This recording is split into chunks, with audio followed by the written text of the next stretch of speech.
Саламатсыңарбы балдар? Бүгін қырғыз тілі сабағы. Күнгө қарай аяқ 10 айының 14-ті. Бүгінгі сабағымыздың темасы үнемшіл болуш керек пе? Сабағымыздың мақсаты билим берүүчүлүк. Окуучулар жалпы таандык мүчөнү билишет. Кайсы суроолорго жооп бере тургандыгын ажырата алышат. Өнүктүрүүчүлүк максаты жаңы лексиканы жатташат. Сөздөргө жалпы таандык мүчөнү улап көнүгүүлөрдү аткарышат. Тарбия берүүчүлүк максаты жашоодо ар бир нерсеге үнөмчүлдүк менен мамиле кылууга тарбияланышат. Келгиле балдар, адегенде жаңы сөздөрдү окуп алалы.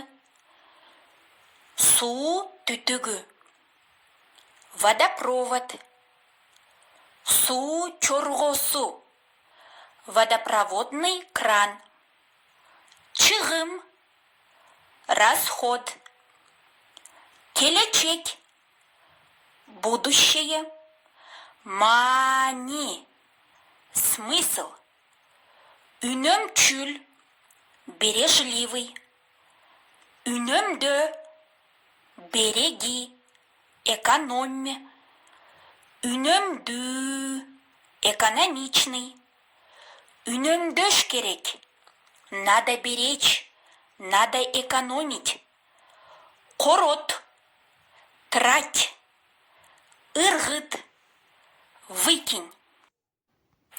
Когда в кыргызском языке окончание «ныкы» добавляется к существительному, это означает, что тот или иной предмет принадлежит кому-либо или к чему-либо. Например, үстөл менен отургуч конок бөлмөнүкү. Задаем вопрос эмне. Үстөл менен отургуч. Эмненики? Конок бөлмөнүкү. В переводе это означает, что стол и стул гостиной комнаты. Бул китеп курбумдуку. Эта книга подруги. Бул ийгилик окуучулардыкы. Это успех учащихся. Азыр балдар, силер менен 10-чу беттеги 16-чы көнүгүүнү иштейбиз. Сөздөргө жалпы таандык мүчөнү улагыла. Сейчас, ребята, мы с вами будем делать 16-е упражнение на странице 10. Нам нужно будет добавлять окончание к последним словам предложений. Келгиле балдар, биринчи сүйлөмдү чогуу аткаралы. Бул балта мен. Биз мен деген сөзгө ми-ки мүчөсүн улайбыз. Демек, бул сүйлөмдүн туурасы бул балта меники болот. Экинчи сүйлөм. Бул идиш аяк апам дыкы. Бул идиш аяк апам дыкы.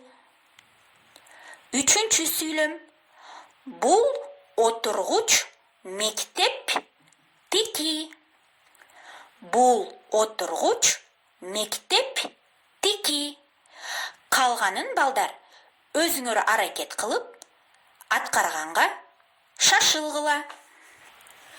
16-чы көнүгүүнү бүтсөңөр балдар, келгиле 17-чи көнүгүүнү аткарабыз. Үлгү боюнча сөз айкаштарын жазгыла.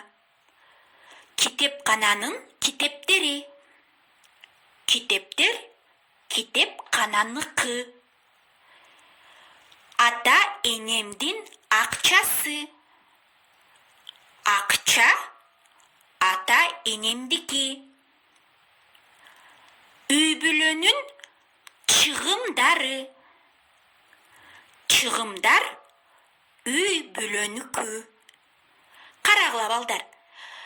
Оңой эле көрүнөт, қалғанын өзіңір аракет қылып атқарғыла. Келгіле эми балдар, азыр біз бүгін өтілген теманы жиынтықтайбыз. Қана, ким маға ағам, иним, досум деген сөздерге таандық мүчені қошып айталат. Азаматсыңар балдар, азаматсыңар. Ағам деген сөзге біз дықы мүчесін қошоуыз. Ағамдықы,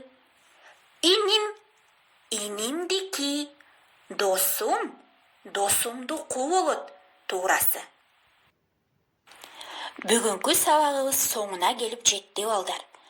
Үйгө тапшырма 11 беттеги 18 көнүгүүнү аткаргыла. Сөздөрдүн антонимдерин жеби аркылуу тапкыла.